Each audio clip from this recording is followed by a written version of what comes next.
Friends, आज की कहानी है सोत की बेटी भाग 2। पिछले भाग में आपने पढ़ा, एक दिन राधिका कृष्णा के घर पढ़ने जाती है। वो, कृष्णा और खुशबू तीनों साथ बैठकर पढ़ते हैं। उस दिन पढ़ाई करते करते समय का ध्यान ही नहीं रहा। जब वो घर आई तो माँ कब की आ गई थी। उसे देखते ही बोली, कहाँ थी अब तक? तुझे समय का ध्यान भी नहीं है। तुझे पता नहीं मैं थक कर आती हूँ और मुझे चाय के बिना सर दर्द हो जाता है, पर तुम्हें क्या है? तुम्हें आवारागर्दी करने से फुर्सत मिले तब ना। वो बोले जा रही थी। टीना उसके पास बैठी अपनी नेल पॉलिश लगा रही थी। राधिका कुछ नहीं बोली, चुपचाप किचन में जाकर चाय बनाने लगी। अब आगे राधिका सारा काम करके नहा धोकर पढ़ने बैठ गई। उसके काले लंबे बाल जमीन को छू रहे थे। उसने जिंदगी में कभी किसी से अपने लिए कुछ नहीं मांगा सिवाय पढ़ाई के। उसने अपनी कभी परवाह नहीं की, चाहे वो बीमार हो तो भी ऐसे ही काम करती थी, खुद ही गोली ले लेती। पापा की बात कभी घर में किसी ने उसे ये नहीं पूछा कि तुम ठीक हो, और उसने कभी उम्मीद भी नहीं की। स्कूल में उसकी एक ही फ्रेंड थी, ज्योति। दोनों बचपन से एक ही साथ पढ़ी हैं। ज्योति पढ़ने में ठीक थी, लेकिन राधिका जितनी नहीं। जब राधिका छोटी थी तब राधिका के बाल उसके पापा बनाते थे, जो ठीक नहीं बनाते थे। तो अक्सर ज्योति की माँ जब उसे स्कूल छोड़ने आती थी तो उसकी चोटी बना देती थी। 2 साल ऐसे ही किया, फिर राधिका खुद ही करने लगी। स्कूल के सभी टीचर उसे बहुत प्यार करते थे। स्कूल में ऑल इंडिया लेवल का निबंध लेखन कंपटीशन था, वो भी इंग्लिश में। इनके स्कूल में सिर्फ राधिका ने पार्ट लिया था। उसने सोच रखा था कि चाहे वो जीते या हारे, पर सीखने को तो मिलेगा। कृष्णा ने उसे कई निबंध लिखने को दिए। उसने सभी ठीक लिखे, पर वही लिखे जो उसने किताबों में पढ़े थे। कृष्णा ने चेक करते हुए कहा, देखो ये अच्छा है कि तुम किताबें याद कर लेती हो, पर जब हम कंपटीशन की बात करते हैं तो वहाँ वो हमें अपनी मर्जी से टॉपिक देंगे और सारा तुम्हें खुद बनाकर लिखना होगा। चलो इस पर लिख कर दिखाओ, your aim in life. Radhika ने सारा लिखकर कृष्णा को दिखाया। उसने बहुत ही अच्छा लिखा था कि वो जीवन में पढ़ना चाहती है और सबको पढ़ाना चाहती है। वो अपने शहर को पूर्णतः साक्षर बनाना चाहती है। इसमें उसने ये भी लिखा कि वो ये सब कैसे करेगी। कृष्णा इसके विचार पढ़कर हैरान रह गया। इतनी कम उम्र में ऐसी सोच, इसका दिमाग कितना चलता है। कंपटीशन दूसरे शहर में था। राधिका पहली बार अकेली दूसरे शहर में जा रही थी। उसके साथ जाने वाली टीचर उसी शहर की थी जहां कंपटीशन था। उसने राधिका को पता समझा दिया। राधिका आज पहली बार बस में चढ़ी। बस में बहुत भीड़ थी, लोग एक दूसरे से चिपके खड़े थे। राधिका को रोना आ रहा था। वो बस में खड़ी थी, उसके एक साइड में आंटी थी, दूसरी तरफ एक आदमी। वो जानबूझकर उसे चिपक रहा था। राधिका को बहुत घिन आ रही थी उससे। वो उतरने की सोच रही थी, पर अगली बस 1 घंटे बाद आनी थी, इसलिए वो खड़ी रही। बस चलने ही वाली थी कि राधिका और उस आदमी के बीच कोई और आ गया। राधिका ने देखा कृष्णा खड़ा था। वो राधिका को देखकर मुस्कुराया। राधिका भी नम आंखों से मुस्कुरा दी। कृष्णा ने उसके आंसू पोंछे। अब राधिका को बिल्कुल डर नहीं लग रहा था। वो अपनी बुक खोलकर पढ़ने लगी। कृष्णा ने उसे सीट के बीच में खड़े करके उसके दोनों ओर बाहें रख ली ताकि कोई उसे कुछ न कह सके। राधिका पढ़ रही थी और कृष्णा उसकी ओर देखे जा रहा था। उसने आज पहली बार राधिका को इतने करीब से देखा। उसका गोल सा चेहरा, बड़ी बड़ी आंखें, प्यारे से होठ, कमर तक लटकते बाल। हवा के कारण उसके बाल बार बार उसकी आंखों में आ रहे थे। कृष्णा ने उसकी चुन्नी उसके सर पर करके पीछे को बांध दी। अब बाल उसे तंग नहीं करेंगे। राधिका ने उसे देखा, मुस्कुराई और फिर पढ़ने लगी। कृष्णा को आज पहली बार लग रहा था कि उसे इससे प्यार होने लगा है। उसने अपने दिल की बढ़ती धड़कन को काबू करने की कोशिश की, पर वो इतने करीब थे कि ऐसा होना लाजमी था। उसने कोशिश की कि वो राधिका को न देखे, पर उसकी नजरें बार बार उसकी तरफ जा रही थी। बस में एक झटका लगा तो राधिका उस पर गिर गई। कृष्णा ने एक बांह से उसे संभाल लिया। वो उसके सीने से लग गई थी। कृष्णा ने उसे पकड़कर पीछे किया। वो सोच रहा था, नहीं ये सब गलत है। माना कि मैं 20 का हो गया, पर ये तो अभी बच्ची है, सिर्फ 16 साल की बच्ची। पर मैं इसके बड़े होने का वेट करूंगा। वहां पहुंचकर कृष्णा ने देखा कि सामने राधिका की टीचर खड़ी थी। वो बोला, मुझे यहाँ कुछ ज़रूरी काम है, तुम्हारा कंपटीशन ख़त्म होने तक मैं भी फ्री हो जाऊँगा, फिर साथ में चलेंगे। राधिका ने ओके में सिर हिलाया और मैडम के साथ चली गई।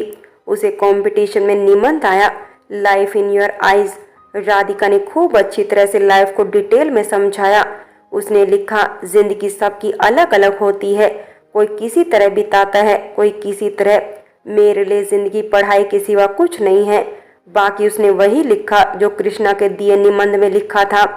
उसने जल्दी ही कंप्लीट कर लिया और बाहर आ गई। उसने मैडम को बताया कि क्या आया था और उसने क्या लिखा। वो थोड़ा आगे आई तो सामने कृष्णा खड़ा था। कृष्णा को देखते ही वो भागकर कृष्णा के पास आ गई और उसे बताने लगी, पता है बहुत ही आसान आया था, life in your eyes topic था, मैंने सब लिख दिया। उस दिन जो आपने करवाया था वो भी इसमें ऐड कर दिया। अब देखते हैं क्या बनता है। फिर कुछ रुककर कृष्णा से पूछा, आपका काम हो गया? हाँ हो गया। फिर मैडम से बोला, मैडम जी मुझे भी वहीं जाना है, इसे मैं अपने साथ ले जाता हूँ। कृष्णा को सभी जानते थे, सो मैडम भी निश्चिंत होकर राधिका को कृष्णा के साथ छोड़कर खुद चली गई। कृष्णा बोला, बस आने में अभी 1 घंटा पड़ा है, चलो पहले कुछ खा ले। नहीं मुझे भूख नहीं है। राधिका बोली, वो कृष्णा का एहसान नहीं लेना चाहती थी, पर कृष्णा भी उसी के लिए कह रहा था, उसे भूख तो नहीं थी। वो उसे पास के एक रेस्टोरेंट ले गया। मुझे तो भूख लगी है, तुम मेरे पास बैठ जाना, मैं खाना खा लेता हूँ। राधिका मान गई और उसके पास बैठ गई। कृष्णा ने जानबूझकर 2 लोगों का खाना मंगवाया। फिर खाना शुरू किया तो उससे बोला, राधिका इतना खाना मुझसे नहीं खाया जा रहा, तुम मेरी हेल्प कर दो प्लीज़। राधिका ने देखा सच में खाना बहुत ज़्यादा था।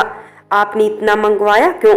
चलो मैं हेल्प कर देती हूँ, खाना वेस्ट नहीं करना चाहिए। कृष्णा सोच रहा था कि क्यों वो इस लड़की के लिए ये सब कर रहा है। कल जब राधिका ने उसे बताया, मेरा कंपटीशन दूसरे शहर में है, करिश्मा मैडम वहीं रहती है, वो मुझे वहीं पर मिलेगी, सो मुझे यहाँ से अकेले ही जाना होगा। मुझे डर लगता है, मैं कभी बस में नहीं गई और अब तो जाना भी अकेले है। उस वक्त कृष्णा के दिल को पता नहीं क्या हुआ। उसने तय किया कि वो राधिका के साथ जाएगा। वो अलार्म लगाना भूल गया और लेट हो गया, पर बस चलने से पहले वह बस में चढ़ गया। उसे कोई काम नहीं था, वो फिर भी यहाँ तक आया। उसे भूख नहीं थी, फिर भी वो खाना खा रहा है। उसे खुद पर हैरानी हो रही थी। उसे राधिका पसंद थी क्योंकि वो इंटेलिजेंट थी। उस पर उसे तरस भी आता था क्योंकि उसकी बहन और माँ उसे तंग करती थी। पर ये सब तो उससे हटकर है। क्या उसे राधिका से प्यार होने लगा है? वो सोचे जा रहा था और राधिका को देखे जा रहा था। राधिका ने उसे देखकर आंखों से इशारा करके पूछा कि क्या हुआ? कृष्णा हंस दिया और सिर हिला दिया कि कुछ नहीं। वापसी में कृष्णा ने जल्दी से बस में चढ़कर सीट रोक ली। उसने राधिका को खिड़की वाली साइड बिठाया। बस के चलते ही राधिका फिर बुक खोलकर पढ़ने लगी तो कृष्णा ने रोक दिया। कुछ देर दिमाग को आराम दे दो, वो देखो कितना अच्छा नज़ारा है, नज़ारे का मजा लो। कृष्णा ने दूर खिड़की से बाहर दिखाते हुए कहा। राधिका ने बाहर देखा तो वो देखते ही रह गई। उसने सच में ऐसा नज़ारा नहीं देखा था।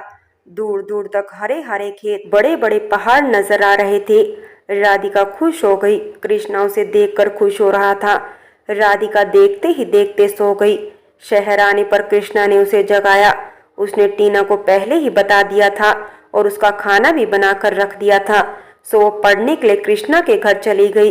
कृष्णा ने कहा, मुझे कहीं और जाना है, तुम घर चलो, मैं आता हूँ। और हाँ, माँ और खुशबू को मत बताना कि मैं दूसरे शहर गया था, मैं बाद में खुद बता दूंगा।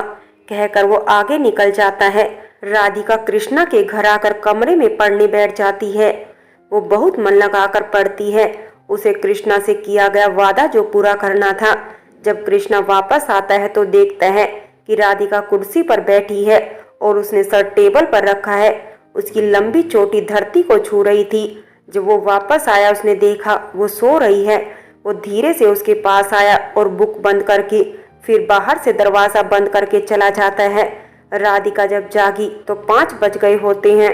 वो जल्दी जल्दी घर जाती है। उसका सारा बदन दर्द कर रहा था। उसे कुछ नहीं पता क्यों। उसने सोचा कि शायद सफ़र के कारण थकावट हो गई। वो घर आकर माँ को चाय बनाकर देती है, फिर रात का खाना तैयार करती है। उसका शरीर साथ नहीं दे रहा था। वो खाना बनाकर अपने कमरे में आकर लेट गई। उसे पता ही नहीं चला कि वो कब सो गई। सुबह वो माँ की आवाज़ से उठी। आज उठना नहीं है क्या महारानी? खाना नहीं बनाना क्या? जल्दी कर, मैं लेट हो जाऊंगी। वो जल्दी से बेड से उतरी। उसकी टांगें बुरी तरह से दर्द कर रही थी। उसे बुखार हो गया था। उसने माँ से पूछा, माँ मुझे बुखार हो गया है, कोई दवा हो तो दे दो। क्या? माँ इसे रहने दो, खाना आप ही बना दो वरना ये हमें भी बीमार कर देगी, टीना बोली। निर्मला खुद ही खाना बनाने लग गई। दोनों माँ बेटी ने खाना खाया और अपने अपने काम को निकल गई। उन्होंने राधिका को न तो खाना पूछा न ही देखा कि वो ठीक है या नहीं। वो बाहर से गेट का कुंडा लगाकर चली गई। राधिका से हिला भी नहीं जा रहा था। वो पानी पीने के लिए उठी तो नीचे गिर गई। फिर बड़ी मुश्किल से उठकर वो डाइनिंग टेबल तक गई। उसने देखा जग खाली पड़ा था। उसे किचन तक जाया न गया। वो फिर नीचे गिर गई। वो वहीं सो गई। स्कूल में जब ज्योति ने देखा कि राधिका नहीं आई तो उसे अजीब लगा, क्योंकि राधिका कभी छुट्टी नहीं करती थी। सो मैडम से कहकर राधिका को देखने आ गई। करिश्मा मैडम को भी चिंता हुई। उन्होंने कल उसे कृष्णा के साथ भेजा था तो उन्होंने कृष्णा को फ़ोन किया। कृष्णा बेटा, कल तुम लोग ठीक ठाक घर पहुंच तो गए थे ना? हाँ जी मैडम जी। क्यों, क्या बात हुई? वो राधिका स्कूल नहीं आई। वो कभी छुट्टी नहीं करती है, इसलिए चिंता हो रही है। आप चिंता ना करें, मैं उसके घर जाकर देखता हूँ। मैं आपको फ़ोन करके बता दूंगा। उसे भी चिंता हो गई, कहीं राधिका की माँ ने उसे मारा तो नहीं या कुछ और तो नहीं हो गया होगा। रास्ते में उसे ज्योति मिल गई। ज्योति कृष्णा को जानती थी पर कृष्णा ज्योति को नहीं जानता था। ज्योति ने उसे राधिका का घर पूछा। जी, क्या आपको हमारे स्कूल की राधिका का घर पता है? जी मुझे पता है, मैं वहीं जा रहा हूँ। दोनों साथ चल दिए। राधिका के गेट के बाहर से कुंडा लगा था। कृष्णा ने गेट खोला और अंदर आ गया। वो अभी थोड़ा अंदर आया था कि उसने राधिका को डाइनिंग टेबल के पास गिरे हुए पाया। वो भागकर गया। उसने राधिका को उठाया और सोफे पर लेटा दिया। उसने देखा कि राधिका को बहुत तेज बुखार है। उसने किचन से बर्तन में पानी लिया और अपना रुमाल भिगोकर उसके सर पर रखने लगा। फिर उसने ज्योति को कहा, मैं डॉक्टर को लेकर आता हूँ, तुम तब तक ये पट्टियाँ रखती रहो। वो जल्दी से भागकर डॉक्टर को बुला लाया। डॉक्टर ने चेक किया और दवाई दे दी। उसने बताया, बुखार बहुत तेज है, अगर शाम तक उतर गया तो ठीक है, वरना कुछ टेस्ट कराने पड़ेंगे। कहकर डॉक्टर चला गया। कृष्णा ने ज्योति से पूछा, तुम स्कूल में बताकर आई हो ना? हाँ जी, मैंने मैडम को कह दिया था कि मैं राधिका को देखने जा रही हूँ। तब कृष्णा ने मैडम को फ़ोन किया। हेलो मैडम, मैं कृष्णा बोल रहा हूँ। मैडम जी, वो राधिका को बहुत तेज बुखार है, इसलिए स्कूल नहीं आई है। अभी डॉक्टर दवाई देकर गए हैं। ज्योति इसके पास ही है। ठीक है बेटा, ध्यान रखना उसका। ज्योति और कृष्णा काफ़ी देर तक पटिया रखते रहे। कृष्णा ने ज्योति से खिचड़ी बनाने को कहा। राधिका का बुखार थोड़ा कम हुआ तो उसने आंखें खोली। कृष्णा ने उसे जागते देख पूछा, अब कैसा फील कर रही हो? भूख लगी है? खिचड़ी खाओगी? राधिका एकटक उसकी तरफ देख रही थी। पापा के बाद आज पहली बार किसी ने उसकी केयर की थी। उसे याद आया, उसने माँ से कहा था कि उसे बुखार है। उन्होंने फिर भी उसे नहीं पूछा और ये बेगाना उसकी देखभाल कर रहा है। अचानक उसे याद आया कि कृष्णा तो लड़का है। वो बोली, आप हमारे घर में कैसे आए? आप जाइए, किसी ने देख लिया तो बदनामी हो जाएगी। कृष्णा ने उसके मुंह की तरफ देखा। इतनी भी बुद्धू नहीं है जितनी मैं समझता था। उसने राधिका को समझाया, तुम चिंता मत करो, मुझे मैडम ने फ़ोन करके तुम्हें चेक करने भेजा है और हम दोनों अकेले नहीं हैं, ज्योति भी है हमारे साथ में और वो खिचड़ी लेकर आ रही है। तब राधिका को थोड़ी शांति मिली। ज्योति खिचड़ी ले आई और उसने राधिका को खिलाई। राधिका को बहुत भूख लगी थी। उसने रात से कुछ नहीं खाया था। खाना खाने के बाद कृष्णा ने उसे दवाई दी। फिर उसने कहा, अब ज्योति को वापस जाना है, तुम ऐसा करो, मेरे घर चलो, वहाँ पढ़ भी लेना और मैं तुम्हारा ध्यान भी रख पाऊंगा और वहाँ माँ और खुशबू भी है, तुम्हें किसी का डर भी नहीं होगा। ज्योति अपने घर चली गई और राधिका को कृष्णा अपने घर ले आया। उसने उसे अंदर गेस्ट रूम में लिटाया और बाहर आकर माँ को सब बताया। उसकी माँ को राधिका पर बहुत तरस आया, बेचारी बिन माँ की बच्ची। उसने राधिका के लिए दूध गर्म करा और उसके पास ले आई। ये ले बेटा, दूध पी लो, थोड़ी ताकत आ जाएगी। नहीं आंटी जी, आप लोगों ने पहले ही मेरे लिए बहुत कुछ किया है। तुम फालतू की बातें मत किया करो, चुपचाप जो मैं देती हूँ वही खा लो। चलो अच्छी बच्ची बनकर दूध पी लो, कृष्णा ने प्यार से डांटते हुए कहा। वो कृष्णा की बात नहीं टालती थी। उसने ग्लास पकड़ा और दूध पी लिया। फ्रेंड्स, बाकी की कहानी अगले भाग में देखें। और अगर कहानी अच्छी लगी हो तो लाइक करें, शेयर करें और प्यार भरी कहानी चैनल को सब्सक्राइब करें।